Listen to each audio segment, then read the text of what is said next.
દસ્તાવેજોના આધારે લઈ જવાતી 1.51 કરોડની સોપારી સાથે 7 શખ્સો પોલીસના સકંજામાં 26,650 કિલો સોપારી જપ્ત કરી આંતરરાજ્ય નેટવર્કની તપાસ તેજ કરી. કચ્છ જિલ્લાના ભચાઉ તાલુકાના આગોઈ વિસ્તારના બોર્ડર રેન્જ સાયબર સેલ અને સામખિયાળી પોલીસની સંયુક્ત ટીમે એક મોટી સફળતા હાંસલ કરી છે.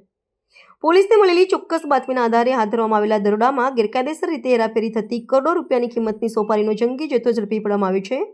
આ ઓપરેશન દરમિયાન પોલીસે 7 શખ્સોની અટકાયત કરી છે અને અંદાજિત રૂપિયા 1.51 કરોડનો કુલ મુદ્દામાલ કબજે કરી કાયદેસરની કાર્યવાહી હાથ ધરી છે.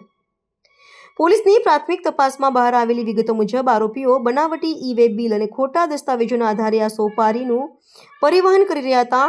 પોલીસે ઘટના સ્થળેથી 26,650 કિલોગ્રામ જેટલો સોપારીનો જથ્થો જપ્ત કર્યો છે, જેની બજાર કિંમત અંદાજે 1 કરોડ રૂપિયા આંકવામાં આવી છે. સોપારીના જથ્થા ઉપરાંત ગુનામાં ઉપયોગમાં લેવાયેલું એક ટ્રેલર, 2 કાર, મોબાઈલ ફોન અને લેપટોપ સહિતના સાધનો પણ જપ્ત કરવામાં આવ્યા છે, જેની કુલ કિંમત 1.51 કરોડ રૂપિયા થવા જાય છે.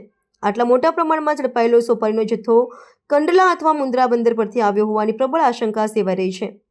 આરોપીઓ દ્વારા સરકારી તિજોરીને નુકસાન પહોંચાડી આર્થિક ગેરરીતિ આચરવામાં આવી રહી હતી. હાલમાં પોલીસ દ્વારા નેટવર્કમાં સંડોવાયેલા મુખ્ય સૂત્રધારો અને માલના મૂળ સ્ત્રોત સુધી પહોંચવા માટે સઘન પૂછપરછ હાથ ધરવામાં આવી છે અને આ કૌભાંડના મૂળ સુધી પહોંચવા તપાસનો ધમધમાટ શરૂ કરવામાં આવ્યો છે.